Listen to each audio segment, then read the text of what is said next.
What up, what up, what up, everybody? Welcome to another episode of Let's Ask Paul, the podcast where you get to ask me, Paul Abernathy, anything you want about the National Electrical Code and all things electrically related. All you got to do is go to paulabernathy.com and just submit it, dude. It gets in the list. I'll either answer it in an email or you might be selected for a podcast like today. So today's question that came in was submitted. And of course, this week on Coffee Hour, if you're not following us on Coffee Hour, we do that every morning at 8 a.m. Eastern Time. You can watch from our mobile app. You can watch it from LinkedIn. You can watch it from Facebook. You can watch it from Fast Track's Tube. There's many ways that you can watch Coffee Hour in the morning. And of course, this past week, we've been talking about swimming pools. And I've been answering all kinds of topics on that, doing little presentations on it, trying to spill out as much as I can in these coffee hours, which ultimately end up being multiple hours. Okay, so a lot of info. And they're also replayed every day at 5 p.m. in case you can't make the morning show. And I'm always giving little tidbits of information. And coming up on June 2nd, whenever you're listening to this podcast, that coffee hour, we're going to be digging into the Equipotential bonding grid around a swimming pool. So we're going to be talking about that. And obviously, that's you're going to get deep into that subject. That's 680.26. But I did have a question that came in. It came in today, and I wanted to address this question. It was sent to me. Darlene forwarded it on to me. And so I'm going to read the question, and it's based on the questions asking about the 2020 edition of the National Electrical Code. But I'm going to answer it in the 2023 because the portion that they ask about doesn't change. Okay, so it's exactly the same whether it's the 2020 or the 2023. Okay, exactly the same. So that's why I'm going to address it using the 2023 rather than go back to the 2020. But I do encourage you, like this gentleman did, when you're sending me a question, if it's specific or something in it is specific to the 2020, for example, and I'm teaching 2023, if it's not the same, then I will go back and use the code cycle that you request. But in this case, I can do it in the 2023 as a complete podcast lesson and talk about some of the changes and still cover the intent of what the person that sent in the question still wants to know. Okay, so that's why I'm doing it. So I'm going to answer your question. So I'm going to read this and I'm going to try to address it here. And hopefully I can get to this. It doesn't take too long. All right, so he says it's based on the 2020 NEC. Again, I'm using 2023, but the code cycle didn't change. I mean, as far as the code section didn't change. It says 680.26 B6A. It says, I do not understand the intent or the specific action required by the second sentence.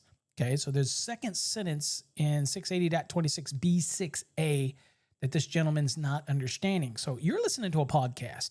You can pause, go get your code book, open it up, go to 680.26 B6A and look at the second sentence because that's what he's asking about. It goes on to give us a quote here. It says, where there is no connection between the swimming pool equipotential bonding means, okay, that'd be the grid, and the equipment grounding system of the premise, that would be things like equipment grounding conductors, the grounding electrode system, and all that kind of stuff for the premise, okay? So it says where there's no connection between the two, okay? It says this bonding conductor shall be connected to the equipment grounding conductor of the motor circuit, okay? So that's the part that he's asking about. And that is, exactly how it's written in the 2023 edition of the National Electrical Code as well. Okay. All right. So we're going to dig into this a little more. So this one is specific for when it is using a double insulated water pump motor. Okay. So you have double insulated and you have the standard pool water pump motors that are non-double insulated. The very standard ones that we see most of the time. But they do make double insulated water pump motors, and it will say that clearly on the motor itself. It'll be listed for that because it's listed equipment because it incorporates an approved double insulation system, okay? And if that's the case, you typically don't bond those motors, right? You're not going to bond the motor. Not required to bond it because it's part of an approved double insulation system, Okay. And it also typically doesn't have an equipment grounding conductor incorporated into the pump itself because of that double insulation system. Okay. So anyway, that's what it's reading. Now I'm going to finish what he read. He wrote to me, and then I will elaborate on that sentence and try to break it down for you. He also says the first sentence in this requirement of A says, appears to mean that a bonding conductor, and that is from the equipotential bonding grid, should be made available at the location of the double insulated pump. That's correct. Without a bonding point. That's correct because it's a double insulated system. It says, in the event a future replacement pump that wasn't double insulated could have access to that bonding conductor that would connect it to the equipotential bonding grid, because it is required to be connected to the equipotential bonding grid, the pool pump motor. Okay. Typically it's intimate with the water circulation and all that type of stuff. Okay. All right. And it says, all my internet searches have proved to me there's a lot of others confused by these two sentences. Appreciate some clarification. Okay, so we're going to address this and kind of unroll it all. I will remind you, the gentleman, I did email the gentleman. I did give him an answer, which is going to kind of be on par with what we talk about in this episode. But I did already. I don't always do that. A lot of times I'll just do a podcast and I'll say, hey, make sure you catch the podcast or something like that. But I did respond to him. And the gentleman actually thought of asking me the question because he saw over on Facebook where I posted something that said, hey, if y'all got topics that you want me to talk about on upcoming coffee hours, go ahead and post them. And so that's still there, folks. If there's things that you want me to talk about in the mornings, coffee hour, Monday through Friday, 8 a.m. Eastern time. Sometimes it's multiple hours because I get rolling and I don't want to stop. Okay, that type of thing. And so if that's the case, you want me to talk about something, folks, that's what I'm here for.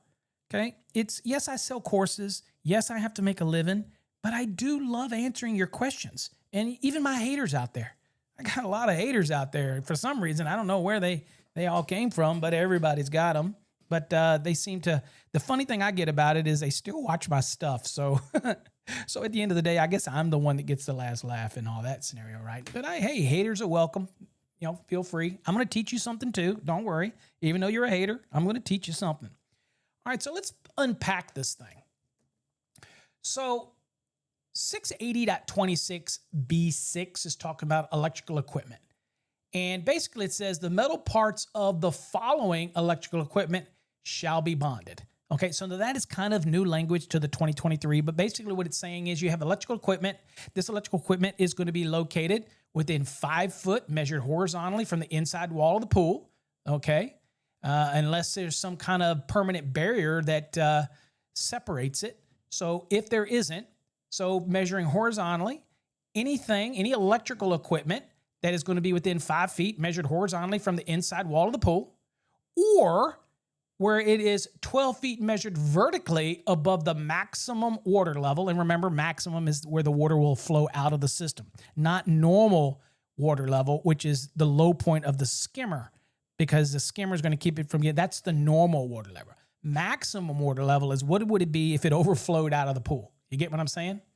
Okay, so we have these rules, and it also says 12 feet measured vertically, also measured above observation stands, towers, or platforms, or other diving structures. Okay, so it's just making it clear what electrical equipment has to be bonded to the equipotential bonding grid. That's all this is doing. Okay. And it also says electrically powered pool covers. Okay. It also says pool water circulation, treatment, heating, cooling, or dehumidification equipment. All of this equipment is got to be bonded to the equipotential bonding grid. Okay. Now, of course, all of these, by the way, are probably going to have an equipment grounding conductor run with the branch circuit that's running to this equipment. So it's got an equipment grounding conductor for the actual piece of equipment. Okay. That's going to be an important thing to remember here in a minute. Okay. All right. So all these things have to be bonded to the equipotential bonding grid. Okay. Now, there is an exception here that says, you know what? Metal parts of listed equipment incorporating an approved system of double insulation shall not be bonded, because there's nowhere to bond to it. There's nothing to do to it. It's basically a double insulated system. It's marked as such. And most all of these, an equipment ground's not necessarily due to the nature of the system. But if you're running a branch circuit to where this pump would be, or where this double insulated piece of equipment is, then you're probably going to run a branch circuit that does have an equipment ground anyway, because as an electrician, you don't maybe know what kind of damn pump the pool guy is going to supply. And you're so familiar with the normal pump. And a normal pump for the water is probably going to have a lug on the frame. And that's what you typically would take your 8 gauge from your Equipotential bonding grid, run it over to it, put it on that lug. And then, of course, you have the equipment ground that comes with the branch circuit that's going to go to the motor. So inside of that motor, or when that equipment ground on a normal motor makes a connection to the ground terminal point on that motor and bonds the metal frame to that equipment ground in case there's a fault condition, when you bring the Equipotential bonding grid wire jumper over from the grid to that pump and to that lug, they are intimate. Okay? They are connected together indirectly through the piece of equipment. Okay? So that takes place. So the Equipotential bonding grid is indirectly connected to the premise equipment grounding system through that piece of equipment. Okay? Does that make sense? All right, so they're intimate. All right, that's important things to remember. Okay? Now, if I have a pool that I have other things around it, okay, that are in proximity that I need to bond anything that's metal. For example, I might have a situation where I've got to bond things all around the pool. Okay, I might have a situation where I have some I don't know. Gosh, I might have a fence, a metal fence. Okay, a metal component. Okay, may have that. I might have. What else could I have? I mean, I could have other things that are within a certain distance, right, of it. Okay, that I need to actually bond to. Maybe fixed metal parts, right? If they're within 5 foot horizontally inside wall of the pool, metal fences, metal doors, metal window frames, all those type of metal awnings, okay, metal piping, all that type of stuff has to be connected to the Equipotential bonding system. But none of those things I just mentioned have anything to do with power, right? But a piece of equipment that has a branch circuit running to it has circuit conductors, has an equipment ground, okay? And of course, you need to bond to that, to the Equipotential bonding grid. For example, a pool pump motor, okay?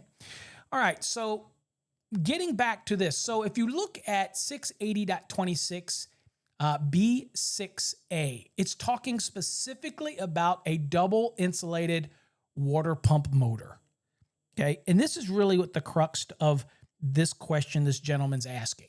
This two sentences in this thing can be confusing for people. And so we're gonna unconfuse it right now. You ready? All right, I'm gonna read it from its entirety, and then I will remember everything that I just said, and it'll be clear as crystal after I say it this way. Okay, now it says for a double insulated water pump motor. Okay, again, typically you're not gonna bond these because it is a double insulated system. It's marked on it as such, so you're not gonna bond it. However, it says if your pool folks choose to use a double insulated water pump motor, okay, that's choice. There's non-double insulated and there's double insulated.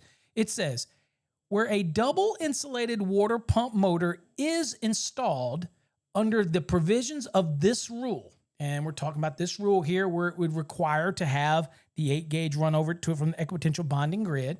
It says a solid 8 AWG copper, only copper, okay, not the other types of materials out there. It's copper, solid, not stranded, solid 8 AWG copper conductor of sufficient length to make a bonding connection to a replacement motor shall be extended from the swimming pool's Equipotential bonding means to an accessible point in the vicinity of the pool pump motor. So that's the first part. So that one's easy.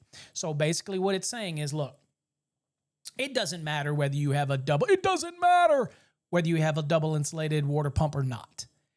You're going to have an equipotential bonding grid. The code requires you to have this perimeter, and you're going to have this perimeter equipotential bonding grid. Even if the pool is a vinyl liner, or even if it's a fiberglass where it is not a conductive pool shell, you still got the perimeter requirement. You're not going to get away from the perimeter requirement, whether on any of those permanently installed pools, okay? And so that is 680.26B2. You can't get away from it, okay? You got to do it. Now, we give you different ways to do it. We're going to talk about that on Coffee Hour, but you can also watch this video series I did with Vince Delacroce over on Fast Tracks Tube, and you can see we talked about those type of things, right? But you got to remember, at this point, you still are going to have to connect from that grid over to this motor location. Okay, so that's what it's saying. So I'm going to run a solid 8. I'm going to run it all the way over. It's going to be long enough to connect it. If I were to replace that double insulated pool pump motor, if I were to take that out of there and say, you know, give me a normal, low-cost, non-double insulated pool pump motor, put that sucker right down, because I done burned up that double insulated one and it costs twice as much. I'm just saying. I don't know that, but I'm just saying. And so now we know that we have an 8 gauge there in order to connect it to the equipotential bonding grid. We know that it's there. It's waiting for us. So that's a future provision in case they replace that double insulated pump motor with one that is non-double insulated. That's the easy part. And it's got to be long enough, leave you enough slack there so that you can make that connection. Curl it up right there. You think, I'm done, right? You think, oh, that's it. Well, that's not all. Here's the sentence that confuses him and confusing many people. It's the last sentence.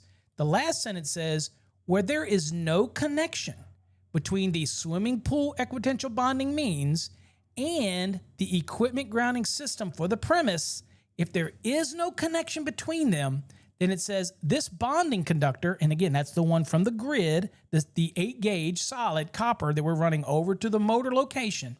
It says, if that's the case, this bonding conductor shall be connected to the equipment grounding conductor of the motor circuit. Okay, and typically you just do that up in the junction box, okay, where you're bringing the circuit in. Okay, so you're saying, all right, I get it. So what does it mean when it says when there's no connection? Well, if I had a pool and all I had was a fence within 5 feet, so again, I'm just trying to meet the bonding requirements of B7 fixed metal parts, and I'm going to run I have my grid that runs around the pool, so I've got that, extends out 3 feet, or I'm using a single wire if that's the kind of allowance I've got. Then I'm running it around the pool. Everything's done. I got my perimeter done, okay? And you're thinking, oh, I got a metal fence post or a metal awning or whatnot, and that's within 5 feet. Okay, I got to bond to it. So I got to run a jumper out from that grid over to bond that metal thing, okay, that metal part. Okay, I could have a bunch of these, and all of them, let's say, within 5 feet, let's say, of the inside wall of the pool. I could have all these, okay? Now, none of those may have electric running to them. None of that might have any power circuits running to them. So there's no way that it can be in common connection with the premises grounding system, because these are just things. These are just poles. These are just an awning. They're not connected to any circuit. So there is no way that there's a connection between the equipotential bonding that I'm doing and the grounding system of the premise. There's no way it can be connected. If that's the case and there is no connection between the two, and you're at this double insulated pool pump motor, then you simply take the 8 gauge and you're going to connect it over to the equipment ground, connect them together, put it in the box, and done. That's it. And that puts not only the grid, but also the grounding system both at the same potential, so that somebody doesn't come up and touch them. There's a potential difference of potential there. Okay, they're at the same potential. Okay? All right, so that's why you do it. It's there. Now, if you happen to notice that in your pool system that there is something else installed, let's say that's a heater system. Let's say that's maybe there's a treatment system that's interjected. It puts chemicals in, and it has a circuit that runs to it, and that circuit has an equipment ground, and it's connected to it. and it's connected to the system and all of that. And you're thinking, and of course, that piece of equipment may have a jumper from the grid to it. And of course, since an equipment ground runs with that circuit to that piece of equipment, guess what? There is a commonality because it's in the equipment. If it's a metal frame on it and you're bonding that frame, right?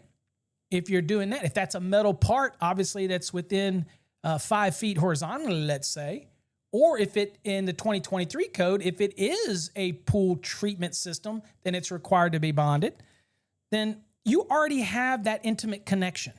So there is a connection already between the equipotential bonding grid and the equipment grounding system by virtue of the connections on that piece of equipment. Well, if that's the case, then you can come back to your double insulated pool pump motor and say, hey, wait a minute. There is a connection somewhere else on this system between the bonding grid and the equipment grounding system through that connection at that other piece of equipment, electrical equipment. If that's the case, then guess what? At your double insulated pool, you don't have to connect that 8 to the equipment ground. You just curl that 8 up and be done. Take that equipment ground, cap it, or keep it in the box, whatever you want to do. Just put it in the box. You're done. You don't do anything with it because the connection between the equipotential bonding grid and the equipment grounding system, that's been done somewhere else. So that's on you. You have to look at the system and say, okay, look, if all I'm doing is going out to metal parts that are within 5 feet horizontally, right? I mean, if that's all I'm doing, I'm bonding posts and maybe, I don't know, raceways or metal awnings or metal fence posts or metal door frames. If that's all I'm doing, okay, then I don't have any connection between the equipotential bonding grid and the grounding system, the equipment grounding system. There is nothing there because none of those things I'm bonding has any power running to them. There's no way it can be connected. And if that's the case, there is no connection. Then at the pump, you do need to connect the 8 to the equipment ground at that double insulated pool pump. Okay. Now, the moment that down the road that somebody comes along and says, hey, I want to replace this pump with a normal one, non-double insulated, then what do? All right, well, you take the equipment ground for the circuit, you take the 8 gauge, you pull them apart, you replace the motor, you use the equipment ground for that pump like it's supposed to be to clear any ground fault that would be on the frame. And then that little lug that's mounted on the side of the metal frame of the motor, that's where you take the 8 gauge to it, you connect it to it like you normally would, and you're done. That's it. Nothing else. So that's what that means. So when you look at the system, you need to determine whether or not the equipotential bonding grid and the structure or the premise equipment grounding system, are they intimate somewhere? Are they indirectly connected together somewhere through a piece of equipment? Or is your equipotential bonding grid totally isolated from the building's equipment grounding system? If the answer is yes, then you need to take that 8 gauge to the pump location area and you need to connect it to the equipment ground. If you identify that somewhere else in this system that there is an equipment ground that is making connection to some piece of equipment with a metal frame that is also required to be bonded to the equipotential bonding grid, then that connection already takes place. And so you, Mr. Electrician, pool guy, at your double insulated pump, you can just curl that 8 up and leave it right there until somebody comes along later and installs a non-double insulated pump. Does that make sense? God, I hope that makes sense. All right, folks, till next time, hopefully you got something out of that. Catch us on Coffee Hour every day at 8 a.m., Monday through Friday. And again, the replay comes at 5 p.m. every day in case you miss it in the morning. All right? All right, folks, till next time, stay safe, God bless, and we'll catch you on an upcoming episode of Let's Ask Paul. Remember, you can listen to all of our podcasts from our mobile app for free, and we have the new Bond and Ground podcast where I explain all things about grounding and bonding in Article 250. So make sure you check that out as well. And of course, Master the NEC podcast is our most popular podcast. There's over 1,000 episodes available on all your favorite listening platforms, Spotify, Spreaker, Deezer, iHeartRadio, all those good places. Check it out. Till next time, folks, stay safe. God bless.